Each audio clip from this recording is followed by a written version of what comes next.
Does your crush know how to rock a maxi skirt? End your world? Did your dream guy just knock on your door? I bet he did. I can't tell you how many times someone has reached out to me to tell me that they're in love with their Jehovah's Witness classmate, coworker, that they're currently dating someone who's studying with Jehovah's Witnesses, or that they're married to one and they're having problems. I'm going to break this down into 4 common scenarios non-Jehovah's Witnesses find themselves in, and hopefully it'll help you decide what you need to do. Number 1, your partner is Pomy. Pomy is an acronym for someone who is physically out of the organization, meaning they're not actively practicing, but they're still mentally in, meaning they still believe the Jehovah's Witnesses have the truth or the one true religion. Pomys tend to have one of 2 distinct personalities. First, you have the Pomy who really struggles with guilt because they feel like they're not living up to the standards of the organization. So they kind of shrink, like they own it. Like, yeah, I know I'm fornicating. I know I'm not a model Jehovah's Witness. I know I'm breaking the rules. But then you have the Pomy who fornicates and breaks the rules, and how dare you call them out on their shit. These Watchtower apologists are spineless keyboard warriors who suddenly find Jesus when you hit a nerve. They always run to the defense of the organization and usually start their sentences with, "I'm not a Jehovah's Witness, but..." They basically just hate themselves for failing their devout families, and so they live in this self-loathing purgatory where they don't have the backbone or the fortitude to change their lifestyle. But having a Pomy partner can be incredibly frustrating and heartbreaking because you feel like they're never really fully present with you, and that's because they're not. The organization still has its hooks in them, and Pomys really love to pick and choose when it's convenient for them to be a witness. This means one minute they are totally cool with being worldly, but in other situations they have a sudden attack of conscience. Like basically you've been sleeping together for like 5 years, they're integrated into your family, but then all of a sudden they'll refuse to celebrate Christmas, or they'll refuse to do certain holidays or certain activities with your family, and so it kind of makes things weird with your in-laws. Or I can think of other situations, maybe you want him to put a ring on it, but he's dragging his heels because he's just, conflicted about how he's, going to raise your future children. That's the excuse he gives. In this case, your Pomy partner is not taking a firm stand, and you're the one who's suffering emotionally because you love him. Is this acceptable to you? I'm a firm believer that there's certain situations where there's no hard and fast rules. Sometimes there's just gray area in life. But with Pomys, you gotta find your deal breakers. What are you willing to put up with? Unfortunately, unless they're 100% free of their indoctrination, you can expect to be sharing your partner mentally and emotionally with the organization. But do not, I repeat, do not study with Jehovah's Witnesses or consider converting to fix the relationship. I understand that there's such a thing as wanting to be a supportive partner, and good on you, but with Jehovah's Witnesses, you have to remember you are getting involved with a cult, and they will eventually insert themselves into your relationship if you don't keep the 2 separate. Number 2, your crush is a Jehovah's Witness. All right, let's say you have a crush on a witness at school or at work. I'm going to assume it's at work. I'm going to assume you're over 18. It's obvious you guys have a connection.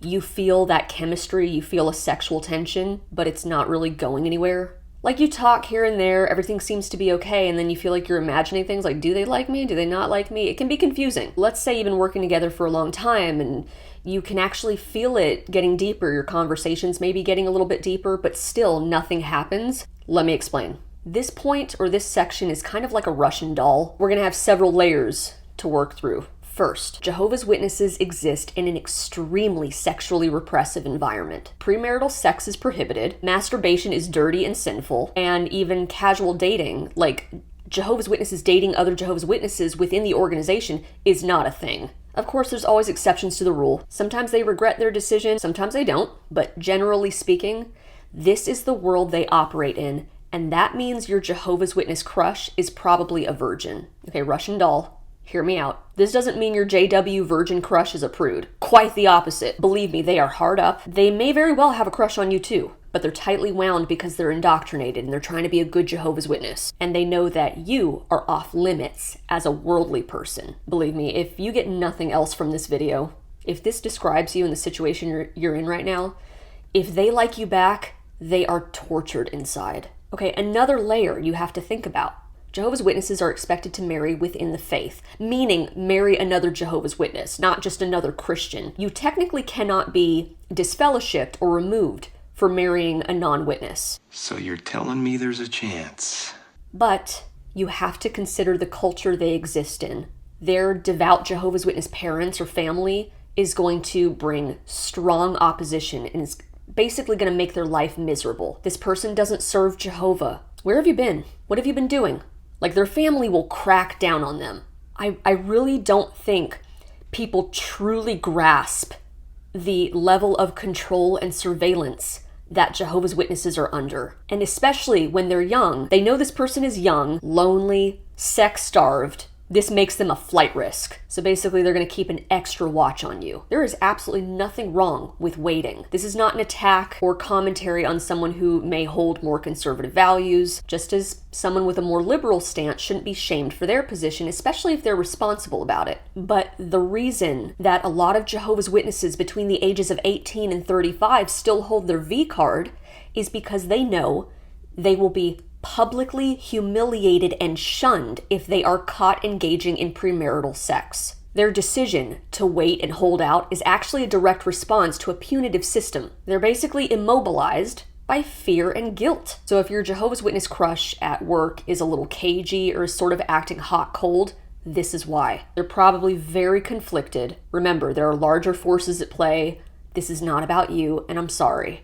In fact, I want you to look at the following images. This is how worldly people, meaning you, the following is how you are portrayed in their literature. Worldly people are always depicted as immoral, predatory, always trying to seduce the innocent Jehovah's Witness. From the time they're very young, Jehovah's Witnesses are saturated with articles, images, and lectures that seek to moralize their normal biological functions and desires. Yes, it's true that not everyone has good intentions or that it will always turn out well. Heartache or worse is possible.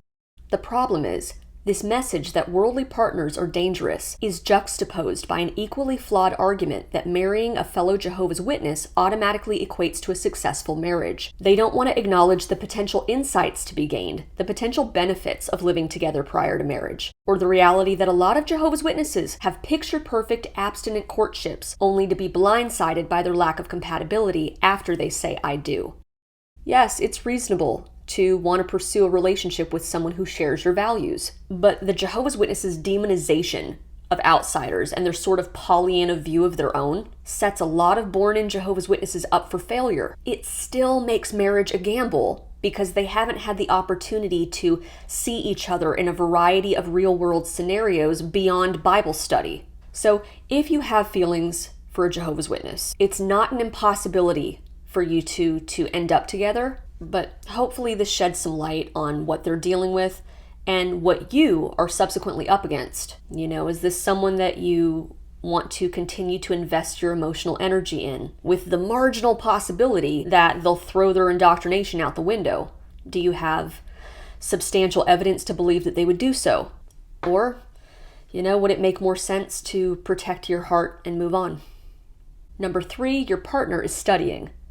Okay, when your partner or spouse starts to study with Jehovah's Witnesses, it can be unnerving, especially if you notice a sudden change. This is typical of cults. They require you to alter your personality and behaviors to suit the group, and Jehovah's Witnesses like to call this putting on the new personality. I cannot emphasize this enough. Educate yourself. Keep watching these videos. Other people on YouTube, other platforms, jwfacts.com is like the OG resource. Read books from former members.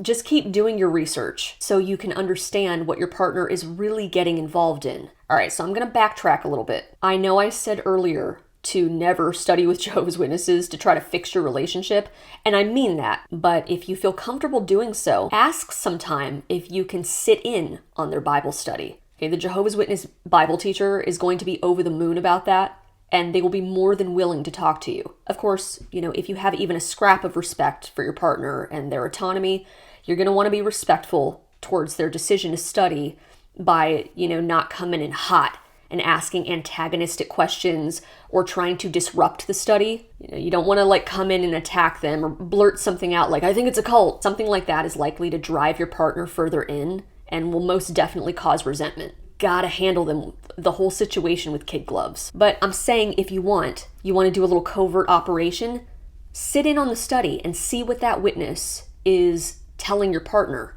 You can see and hear for yourself what they're being exposed to, and then that will tell you how you need to proceed, considering your own unique circumstances or relationship dynamics. In the meantime, remind them that you love them, and distract them with like date night or whatever, however that looks to you. Keep recognizing milestones, just remind them of your relationship, just keep reminding them of your presence in their life without being, really obvious or openly critical of the witnesses. Hopefully, they'll reach the conclusion that the witnesses don't have their best interests at heart. Number 4, you married one.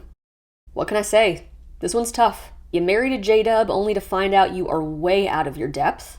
All right, how do I say this in a diplomatic way?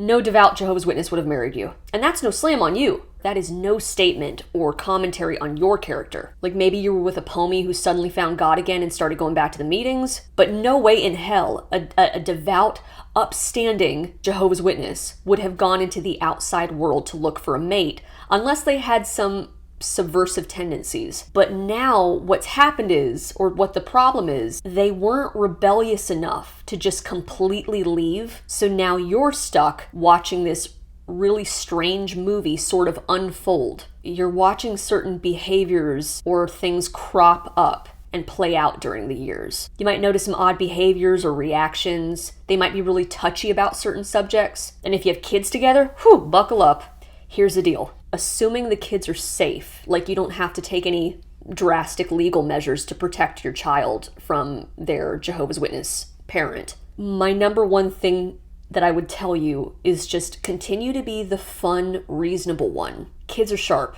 They pick up on weird energy. They file away those times that their, JW mom or dad acts like a lunatic at home and then an angel at the Kingdom Hall. Believe me, even if they are too young at the time to articulate this, they see the hypocrisy and they will remember the stark contrast between the two parents. They'll remember that you made them feel safe and loved. And trust me, your spouse will hang themselves entirely on their own. You won't even have to hand them the rope.